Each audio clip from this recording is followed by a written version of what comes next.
At this very moment, a group, or rather a gang, is launching a direct assault on the headquarters of the mafia. Some disguise themselves as pizza delivery guys, others lie in wait to ambush, some attack through the windows, while one interrogates the mafia boss for information. The most formidable of them is their leader, Makoto. He possesses impressive superpowers, accompanied by a young girl who can read others' thoughts. Realizing the mafia boss knows nothing about their target, they temporarily spare him and leave. However, en route, they encounter a rival group known as Y.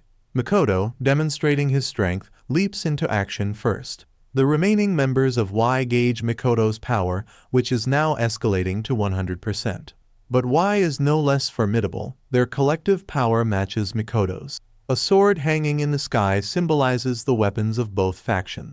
Amidst this modern world, we meet the main character Shiro, a sociable person with many friends and particularly popular among girls. However, he has a flaw. He refuses to eat vegetables, consuming mostly meat provided by others. He's also known for stealing snacks from the canteen, causing the chef to be constantly vigilant. While Shiro is busy dodging from one place to another, a girl with a bento box persistently chases him, trying to make him eat the vegetables she prepared. The more she tries, the more adeptly Shiro escapes her sight. Her friends think it's unrequited love, but she's actually watching over Shiro, worried he might disappear. At the moment, he is hiding on the rooftop with a cat, enjoying some peaceful time. Suddenly, a strange voice startles Shiro, making him think it came from the cat. When he goes to class, Shiro is surprised to find it empty. Someone informs him that classes are suspended for a festival preparation. The girl catches up to him, informing him that the student council has assigned him a task since no one volunteered and he has to accept it. Shiro, having lost his phone, receives a written note from her reminding him to find it, or he won't be able to graduate. Shiro's first task is to buy fireworks and return them with the receipt to the student council. While trying to follow the directions, he is spotted by Makoto's gang member. They quickly report back, and Shiro, being their target, is hastily brought before the council. At this point, Shiro, unaware of the unfolding events, has just finished buying some fireworks. Suddenly, a skateboarder appears and swings a bat at Shiro. Instinctively dodging, Shiro is still clueless about what's happening. The attacker, after reconfirming, gives chase, leading to a pursuit through the streets. Shiro, after weaving through obstacles, hides in a pickup truck and temporarily loses the skateboarder. But then, two others on motorcycles attack, forcing Shiro to flee into a nearby alley. He is eventually cornered and captured by someone waiting in ambush. This attacker throws fire towards Shiro, but luckily, another young man steps in to save him. This rescuer, silent throughout, helps Shiro out of the predicament. When Shiro tries to thank him, he finds a sword pointed at his face. The young man, Kuru, is seeking Shiro, believing him to be the embodiment of the Demon King. Kuru, a royal guard of King Ikaigen VII, reveals this intention. A broadcast then airs across the city, showing a crazed man proclaiming himself the Demon King, who strikingly resembles Shiro, leaving him at a loss for words. Meanwhile, Makoto has been captured by the Y gang and is imprisoned, explaining his group's disorganized and unplanned action. Shiro tries to explain that he is not the person in the video, but Kuru doesn't believe him, as he follows the king's orders, not the law. Knowing escape is impossible, Shiro asks Kuru to investigate further, but requests a final wish if that's not possible. As Kuru lets him go, Shiro begins to fabricate a story about having a younger sister suffering from cancer and not wanting her to think of him as a murderer. He writes down a name, and as Kuru reads it, he realizes he's been tricked. However, it's too late. Shiro uses a flare hidden in his bag to blind Kuru and escapes. But when Kuru leaves, it's revealed Shiro was hiding in that outfit as a disguise. Makoto's gang, now determined, issues a 10 million yen bounty on Shiro. Many are tempted by the bounty, while others think it's a scam. Two members of the gang, Anna and Kusanagi, have narrowed down Shiro's possible location and send people to scout it out. Meanwhile, Shiro continues to move around in his disguise, but upon spotting Kuru, he immediately flees again. At this moment, Shiro, while seeking a way out, encounters the skateboarder with the baseball bat from earlier. This skateboarder confronts Kuru for letting Shiro escape. Suddenly, Shiro appears on a rooftop, egging them on to fight each other and catch him afterward. The hot-headed skateboarder charges at Kuru, who retaliates by hurling a billboard sign at him and then chases after Shiro. However, once again, Shiro manages to escape. He later retreats to his home to relax. While pondering who might be in the video, the cat he brought home transforms into a perfectly shaped girl. She introduces herself as Nico, the cat he knows. Meanwhile, Kuru arrives at the school just as it's emptying out. Shiro's friend, seeing Kuru looking for someone, approaches him, inquires, and agrees to guide Kuru to Shiro's location. Shiro is struggling to get Nico to wear clothes, as she possesses teleportation abilities and resists clothing due to her feline nature. Suddenly, his friend calls and Shiro, shocked, sees Kuru. Kuru provocatively inquires about Shiro's sister and then lunges to attack him immediately. However, Nico steps in to block him. Kuru, feeling embarrassed, inadvertently gives them a chance to escape.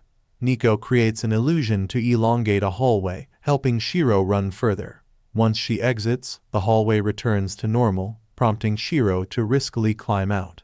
As Kuru catches up and tries to capture him with his powers, Nico teleports Kuru away and conjures a giant cat illusion to hold him off, temporarily saving Shiro. But soon, Kuru resumes chasing Shiro to the school.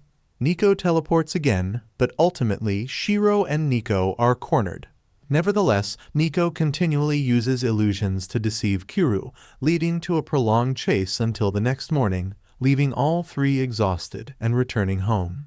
Hungry, Nico complains, so Shiro decides to prepare something for her to eat. Kuru, also hungry, reluctantly agrees. He finds his forgotten bag with a note inside, revealing his friend's name as Kukuri. The bag contains Kuru's cooking utensils, so he takes over from Shiro in preparing the meal. After eating together, they agree to deal with the remaining issues later. Meanwhile, the leader of the Y gang, Kata, arrives to find Mikoto, as he had unexpectedly surrendered unconditionally and allowed himself to be captured. Kata advises Mikoto not to use his maximum power, as it would cause his sword to lose control and potentially lead to a disaster. Mikoto allowed himself to be captured so that Kata could keep an eye on him, ready to intervene if Mikoto loses control. However, Kata is too busy to monitor Mikoto round the clock. He then meets with a subordinate, and a woman among them suggests executing Mikoto to prevent future catastrophes. She proposes using strong tranquilizers or muscle relaxants. Kata also investigates the incident involving the Shiro look-alike, learning it's linked to a recently discovered smuggling case involving weapons. The police have taken a serious interest in this case, so she proposes collaborating with them for information. They attempt to suppress the videos uploaded by Mikoto's gang, making them seem like irrelevant junk. Meanwhile, Mikoto's gang is spreading these videos further in an effort to find the culprit. Two members of the gang argue, suspecting Mikoto's easy capture indicates betrayal. Kusanagi clarifies that Mikoto's capture was a strategy to keep Kata occupied, giving them freedom to act. As for Shiro, he seeks to understand more about the group that pursued him. Kuru explains they are gangs serving their respective kings, who possess exceptional abilities and power. The world is governed by the power of these kings. Kuru's pursuit of Shiro is by the order of his king Ikaijin, who is an astrologer. Ikaijin fears a successor to the demon king like Shiro could become corrupt, and thus must be eliminated to prevent future disaster. Regarding the power dynamics, the state is subordinate to the kings. Without a king's power, a state becomes a minor nation and is easily overpowered by neighboring countries. There are 7 kings in total, each represented by a different color. Mikoto's gang is red, synonymous with brutality, as evident from the skateboarders' violent encounter with the mafia, indicating their extreme danger and bloodthirst. After speaking, Kuru demands to impale Shiro on the spot. However, Shiro seeks proof of his identity as the successor of the Demon King. Kuru presents the video circulated by Mikoto's gang, but Shiro dismisses it, arguing that if he truly had powers, he wouldn't need to flee from them. Kuru then questions what Nico is, but Shiro is clueless, leading Kuru to realize Nico possesses supernatural abilities without being granted by a king. Shiro promises to prove his innocence to Kuru, who decides to spare him for the time being. However, Kiryu warns that if he finds even a hint of criminal intent in Shiro, he will not hesitate to act. The next morning, Kiryu prepares lunch for all three. Shiro gets entangled with a cleaning robot, so Nico intervenes, destroying it to free Shiro. Kiryu is irritated by Shiro's focus on his personal life, doubting his efforts to prove his innocence. The next day, during class, a teacher questions who Kiryu is. Shiro deceives them, claiming Kiryu is a new transfer student. When Kukuri greets Kiryu, Nico tries to doodle, but gets caught by Kiryu, who forces her to change form. The teacher inquires again, and Shiro repeats the transfer student story. At lunch, Kukuri is surprised to see Shiro with his own food, which Nico quickly devours and regrets due to its vegetable content. Shiro then examines a blurry photo of the Shiro look-alike, unable to clearly identify him. A classmate of Shiro's finds the video and advises Shiro to turn himself in. Meanwhile, the Y gang discovers information about the culprit sought by Mikoto's gang and locates Shiro's school. Shiro devises a plan to prove his innocence by showing that he wasn't at the crime scene when the perpetrator appeared on video around 12 o'clock. Kiryu is skeptical, doubting anyone could confirm Shiro's whereabouts for the entire day. But Shiro recalls many events from that day and is confident he can find someone to vouch for him. The Mikoto gang, having located the school, sends the skateboarder on an impromptu mission without a plan. Shiro approaches Kukuri, recalling how he attempted to confess his feelings to her that day and was rejected. However, she is unsure due to Shiro's sporadic presence, and the student council's intervention post-confession complicates matters. Shiro goes to the head of the student council for information, but she doesn't remember much about such a trivial matter. The incident did make the news, but Shiro's absence in it leads to a suggestion to consult the photography club. Unfortunately, their focus shifted to a fire incident that same night, leaving no photos of Shiro to corroborate his alibi. This frustrates Kiryu, who warns Shiro to find proof quickly or face the consequences. His tense demeanor indicates he's running out of patience. Kukuri then asks Kiryu to help carry some items to the staff room. Hearing this, Shiro recalls another opportunity. He requests the teacher for a list of students who left the school premises that day. His name is not on the list, proving he didn't leave the school and thus couldn't be the culprit. Nico's hunger leads them to a vending machine, but Kukuri has to buy the food because Shiro forgot the phone provided by the school.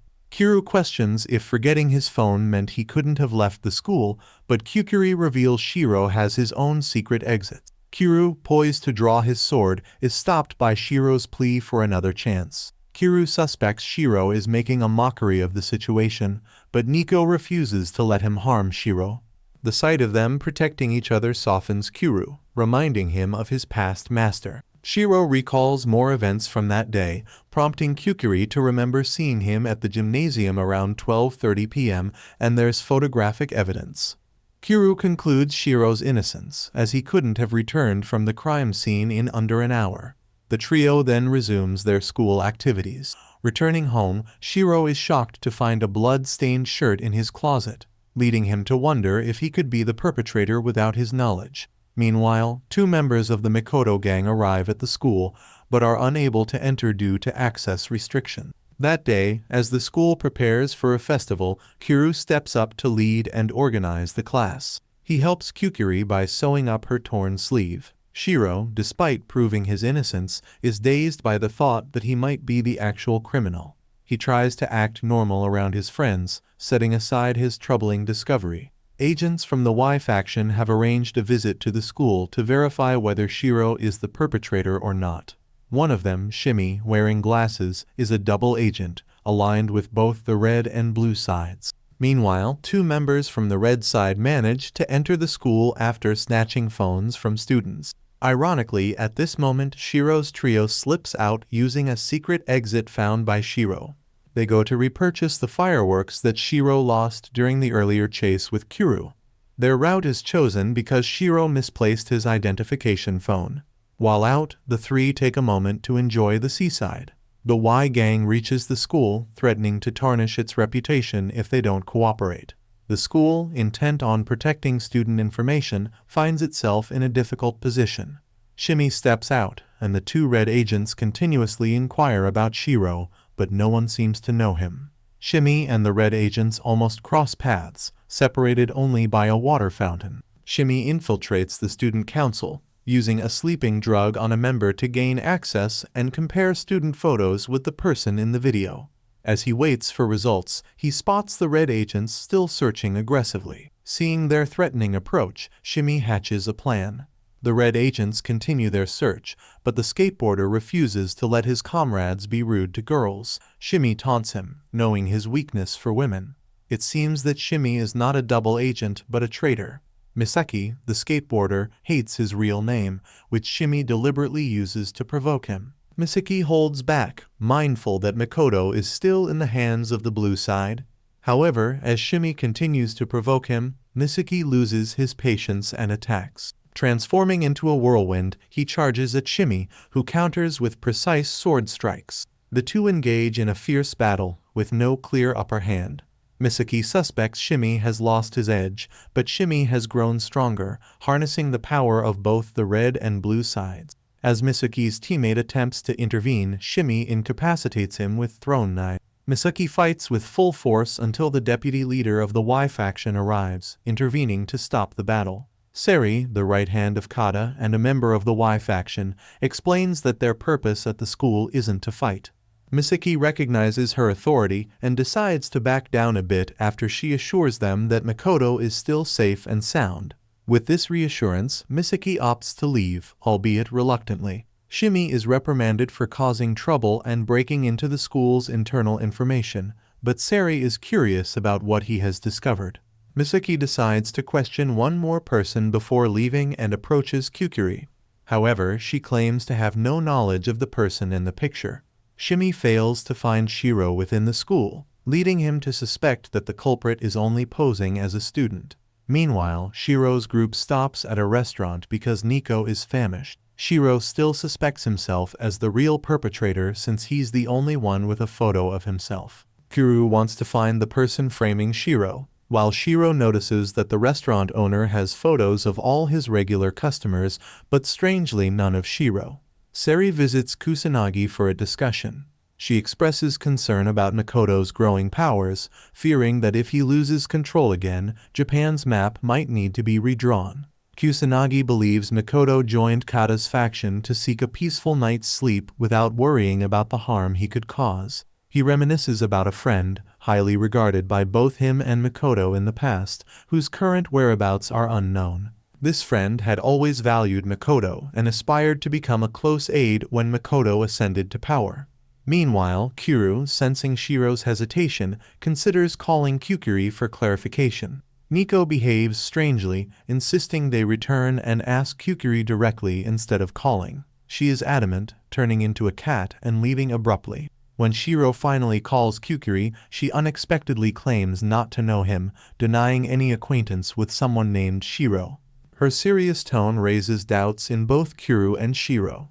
As they contemplate returning, Shiro decides to call home, only to be informed by the operator that the number he dialed does not exist. This leads him to wonder if he dialed incorrectly or is lying to himself. Kuru suspects something might be wrong with Shiro's mind.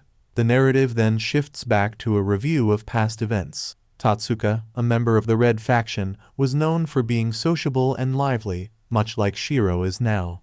Though not a skilled fighter, he was dearly loved by all as a family member. His murder a week ago right before their eyes deeply pained Misaki. Kusanagi brought Tatsuka's camera back to Makoto as a memento. Now Shiro and Kuru return to what Shiro thought was his home, only to find a soccer field. Doubts creep into Shiro's mind about his own existence, whether he is really Shiro or if such a person never existed. The more he tries to remember, the less he can visualize. Desperate and existential, Shiro asks Kuru to end his life, feeling unnoticed whether he exists or not. Kuru is about to act, but is guided once more by his former master's words, and instead he urges Shiro to strive to discover his true identity. Suddenly, they are discovered by the Y faction. Surrounded and ordered to surrender, Kuru refuses, and a standoff with drawn swords ensues. Nico, hiding nearby, creates an illusion, enabling them to escape. Approaching the edge of the illusion, they are stopped by Seri. Kuru fights her without drawing his sword, holding his own even unarmed. Shimi urges Kata to join the fray, and he summons his sword, entering the barrier and beginning to dismantle it. Kata, understanding Nico's abilities, leads Kiryu to decide to stay back and buy time for the others to escape. Nico instantly agrees and pulls Shiro away. Kiryu, adhering to his own rule of not drawing his sword, is overwhelmed by Kata, who fights without unsheathing his sword. Kiryu's skills are no match for a king, and he is defeated quickly. Meanwhile, Nico is leading Shiro away when he suddenly stops, looking back for some reason. Back at the fight, Kata belittles Kiryu's former master, deeming him a failure and unworthy of being a king. He insinuates that Kiryu is now foolishly serving Shiro, who he suspects could be a cunning person using Kiryu for a nefarious plot. However, Kiryu, having spent enough time with Shiro, understands his character. Suddenly, Shiro returns to the scene, unwilling to leave his friends behind. Shiro had finally managed to summon the king's sword and unleashed a test strike. His power was comparable to Katar's, but it was merely a diversion for Kiryu to escape, after which he too faded away. The trio hid in an alley, and it was revealed that the earlier events were just a trick created by Nico. Kiryu explained that Nico could create a sense of familiarity in each person's memory. The reason Shiro had been in the school for so long was due to Nico's help in creating a sense of belonging in the memories of his friends. And it was Nico who had altered his memories. So, now he asked her to restore them to their original state to see if he truly deserved to be the person Kiryu was looking for. Kiryu wanted him to think carefully, but he was ready to take responsibility for his action. His memories were rewound, and that night he recalled falling from the sky straight onto the physical structure of the school, where Nico found him. She monopolized Shiro, giving him false memories and a name. But the basic story made him curious to know more, so she warned him that once he knew, he shouldn't ask her to leave. Shiro promised, and she showed him how he had been followed by someone from the plane and fell straight onto the physical structure. Shiro wanted to know who that person was, and as he looked up, the same aircraft appeared again in the sky. Shiro and his two friends returned to the bridge leading to the school for a final farewell, as this place had once been his home. Kiryu wanted them to leave before the Blue Association found them. The trio now decided to live a life as free and joyful as possible. Kata's association had also begun to prioritize capturing Shiro, placing it above all else. The difficulty was that beside Shiro were two formidable individuals. Shimi reported that a search team had been attacked and was now being treated. The perpetrator was Kiryu, leaving a message that read 14 hours. They waited until that exact time, and then Shiro called. He hid his location and wanted Katar to tell him about the person on the aircraft, claiming that this person was the real culprit. He proposed a deal to Katar. If he captured the person on the aircraft, he would show himself. Kata was initially reluctant because there was no guarantee the other two wouldn't come to the rescue. However, he changed his mind after realizing Nico was buying time. Kata agreed to capture the first king, Adolf, in exchange for the appearance of Shiro's group. However, at this moment, Shimi had almost reached the vehicle where Shiro's group was hiding. They managed to escape onto a ferry below the river just in time. Kiryu, who detected this, saved them all. Since their first plan failed, Kata decided to stick to the agreement and proceeded to capture the first king. Sari thought it would be wise to seek permission from the second king first, but Kata knew he would not agree, so they decided to act first and report later, with Kata ready to take full responsibility. Members of the association were curious about Kata's reason, but his actions were not just because of the deal with Shiro. He had noticed that the first king, Adolf, had been involved in several cases recently. This was evident as the fixed flight path of the aircraft had been changing erratically lately. They then continued on their mission to capture the first king on charges related to the death of Tatsuka, a member of the Mikoto gang. Helicopters were readied and a team was sent in advance. The plan was to attack unrestrainedly if they didn't succeed or return in a few minutes. Anticipating guests, the first king, Adolf, prepared for their arrival. Meanwhile, Shiro inquired Kiryu about this first king. He was known as the Silver King, a mysterious figure more influential than the Gold King who dominated the financial world. The Silver King ruled the skies and was the foremost among the kings. The trio, Shiro, Kiryu, and Nico, had stolen a helicopter and were disguising themselves to approach the Silver King's aircraft. In her impatience, Nico suddenly pushed the control lever forward, almost colliding with the Silver King's ship.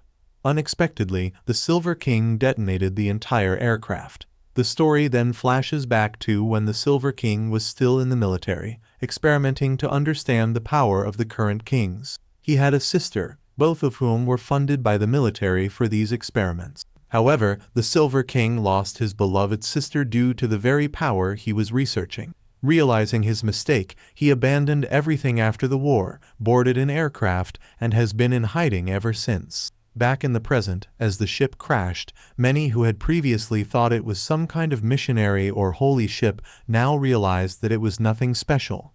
At Shiro's former school, a few people still felt like important tasks could have been helped by someone, but they couldn't remember who.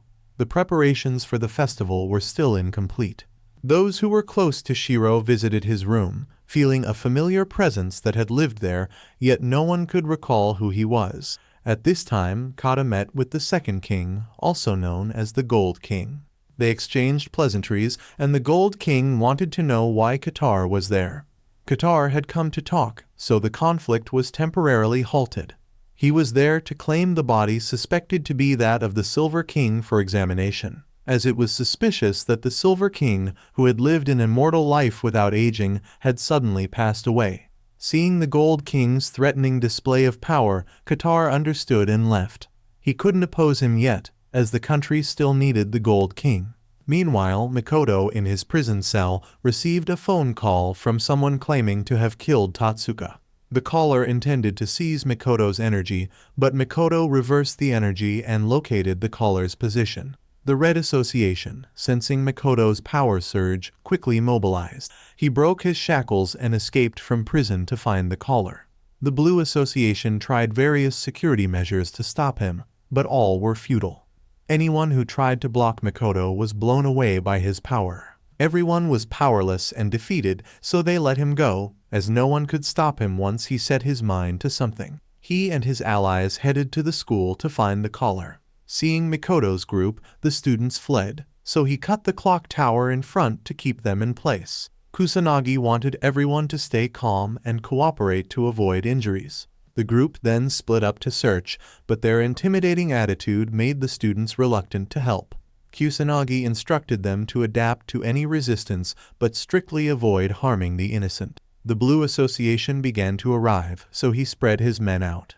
Anna was still unable to find the hidden enemy, but Kusanagi believed the mouse would eventually fall into the trap, so there was no need to rush. Outside, Kata was in no rush to intervene, knowing that Shiro, the new 7th king, would battle with Mikoto. Both being unpredictable and dangerous, he thought it best to let them neutralize each other, which would benefit him as a third party. Inside, Mikoto's group had taken complete control of the school. Anyone attempting to escape was captured and brought back inside.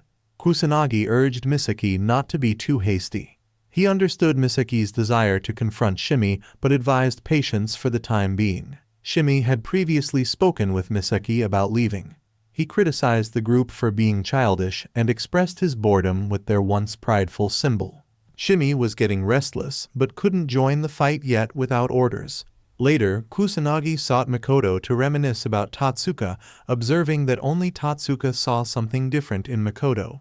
He also mentioned someone was coming to meet him, so he stayed behind to watch over Anna. Outside, Mikoto encountered Kata. They chatted, and Kata urged Mikoto to withdraw his forces and leave Shiro to him. However, Mikoto refused. Regardless of the deal Kata proposed, he declined. Kata warned that if Mikoto exerted his full power again, it could lead to a catastrophe killing thousands of innocents, but Mikoto was determined to handle his own affairs. Kata, still considering him a friend, asked once more if Mikoto was sure of his decision. Mikoto was firm in his resolve. Meanwhile, Shiro's group had just returned to their temporary hideout to find it vandalized. They heard about the situation at the school, realizing it would be difficult to infiltrate as both the blue and red groups controlled everything. Worst case, the entire island could turn into a battlefield. Unsure of what to do, Shiro considered listening to the words left by Kiro's owner Ikaijin. However, Kuro believed it was clear they should go rescue Kyukuri and the others. To do that, they first needed to locate them. The next morning, Misaki called Kusanagi for additional manpower. Makoto was still pondering Kata's words from the night before, uncertain about the right command to align with everyone's intentions. Suddenly, black smoke appeared inside, prompting Kata to immediately prepare his men for action. Misaki's squad was ordered to wait at the gate. As the Blue Association advanced, Misaki's team was ready for battle.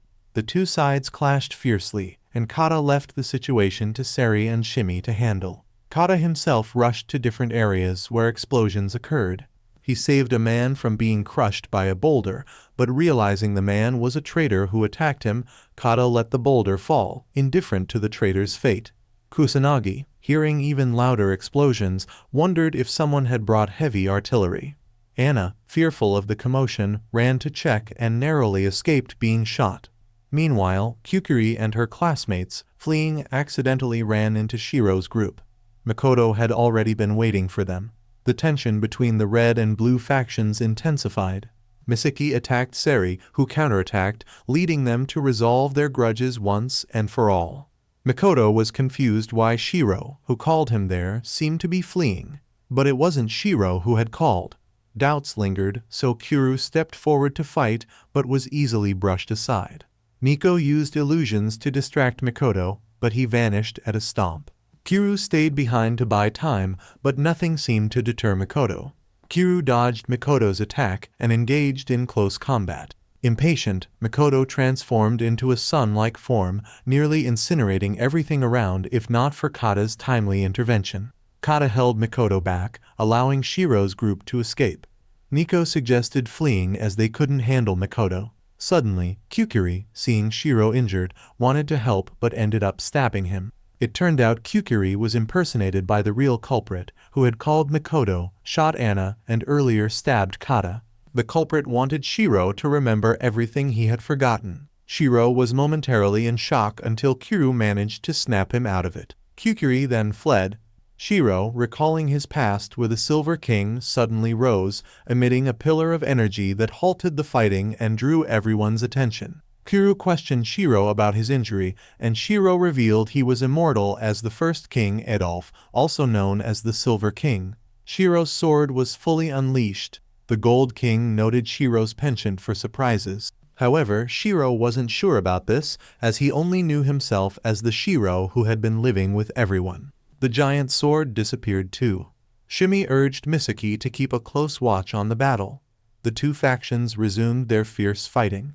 The two kings, seeing things return to normal, continued their final deathmatch. Shiro, having remembered everything, recalled how the previous seventh king had found him, exchanged bodies, and pushed him off the aircraft. Essentially, the seventh king had used this body to kill Tatsuka, then switched bodies with the Silver King, framing him. This body snatching wasn't unique to Shiro. Many others, including Kyukuri's recent body, were also victims. The group set off to rescue Kyukuri. As the two factions continued their battle, the swords of the two kings appeared for a deathmatch, forcing Seri to leave her position to assess the situation. Shiro and Nico found her and gave her the ability to fly, wanting her to join them. Misaki and Shimi, still fiercely fighting, were interrupted by Kuru, who entered the battlefield to stop both factions on the Silver King's orders. However, Misaki dismissed the command, stating that each faction only obeyed their respective king. Kuru questioned the reasons behind Makoto's occupation of the island and Kata's determination to stop him, and why they both chose to resolve matters privately, leaving their factions to fight a seemingly meaningless battle. But Misaki and Shimi ignored him and attacked. Realizing words were futile, Kuru decided to join the fray. Meanwhile, Shiro and the two girls rushed to the room where Kusanagi was watching over Anna. Anna confirmed that Shiro was not the enemy. The Gold King then called, wanting to meet Shiro. As old friends from their research days, Shiro asked the Gold King for help with a few matters. The Red and Blue Kings, just beginning to engage seriously, decided to fight in earnest. The Seventh King observed from a distance, curious to see how the two would destroy each other. Shiro finished his conversation with the Gold King, believing him to be the only one who truly understood him after everything. Shiro's next step was to have the vice leaders of the two factions help evacuate the students. Suddenly, the seventh king threatened through telepathy to seize the power and bodies of all students, forcing Shiro to devise a countermeasure. He asked Nico to become the first member of his gang, and she readily agreed, having long considered herself belonging to Shiro. Together, they combined their powers to convey a message to all students. Many students believed they were detained because of Shiro, but some felt a familiar connection to him despite not knowing his name. Shiro just wanted them to know that he cared for and valued each of them as dear friends, and that he would protect them and show them a way out. He also sent a message to the seventh king, arranging a final confrontation. Nico then collapsed from exhaustion, so Shiro entrusted her care to the two vice leaders. Wishing them luck, Shiro set off to find the seventh king. The seventh king was waiting for the two kings to finish each other off before seizing their bodies and power, aiming to become the strongest king. However, he was conflicted internally, and Kukuri was struggling to regain consciousness and seek help. Meanwhile, the two kings continued fighting. Despite not showing any injuries, Makoto, even with an injured hand, mocked Kata for his weak and pathetic fighting. Kata retorted that he wasn't fighting at full strength without his glasses. Their rivalry persisted, and they resumed fighting. Misaki and Shimi still couldn't exhaust Kuru. However, the mark on Misaki began to react as Makoto neared his limit. The two had been friends and joined Makoto's gang together, but continued to argue instead of collaborating in battle. A teammate arrived to take them away, as most had already left. This person even saved Shimi, the betrayer, since Makoto had long stopped caring about his betrayal. Shiro also found Kuru to resolve the matter with the seventh king. Kuru questioned whether their plan would succeed, to which Shiro replied it partly depended on Kuru. Kuru criticized Shiro for still being irresponsible, even if he became a king. Then, contemplating his role, Kuru knelt down, believing that Ikaijin would approve of him serving another king. Shiro pledged allegiance to Kuru, vowing to serve him until his last breath. However, Shiro disliked formalities among friends and asked Kuru to stand up. Meanwhile, the seventh king noticed Kata weakening but decided to wait for Makoto to become weaker before seizing both their powers and bodies. Once again, Kukuri resisted and called for help. Shiro and Kuru arrived just in time, demanding the seventh king release Kukuri. The king, disguised as Kukuri, shot at them, but Shiro's shield protected them. The seventh king threw a flare and fled, but Kuru chased and knocked him down. Kuru drew his sword a second time, declaring the seventh king beyond forgiveness. Despite pleas and curses, Kuru swung his sword. The seventh king turned to Shiro and merged with him, but Shiro was no longer his former self. He realized the seventh king's personality was disordered due to too many possessions, losing track of his own identity. Shiro absorbed and suppressed the seventh king's soul. Kuru then reprimanded Shiro for taking such a risky action with low chances of success. Shiro asked Kuru to leave, saying he would handle the situation with the two kings. Kuru objected, but Shiro, being immortal, insisted he would be fine and that kings should resolve matters among themselves. Kuru left, while Shiro was uncertain how long he could control the seventh king. He didn't want the two kings to end up like he and the Gold King had, each following their separate paths. Meanwhile, the students had evacuated, unsure of Kukuri's whereabouts. Some thought she was safe with Shiro. Shimi and Misaki also returned, with Misaki expressing frustration about leaving their leader behind. Without being able to do anything themselves, they had to rely on the kings, as it was the first time 4 kings were fighting together. Shiro intervened between the two fighting kings, slowly being overtaken by the seventh king, and asked Makoto to quickly deal with him, as Makoto had intended from the start. Makoto took the opportunity, stabbing Shiro and releasing a burst of energy. Kuru managed to get Kukuri to safety. She remembered Kuru but not Shiro. Kuru thought it was best that way. Meanwhile, Shiro had disappeared. Makoto's sword was completely destroyed. He apologized to Kata for the trouble caused and decided to let go, allowing his sword to fall. Fearing a disaster, Kata rushed to take Makoto's life before his giant sword hit the ground. Makoto uttered his final words to Kata and expressed a desire to apologize to Anna for not being able to show her his wonderful colors anymore. After the battle, only Kata returned.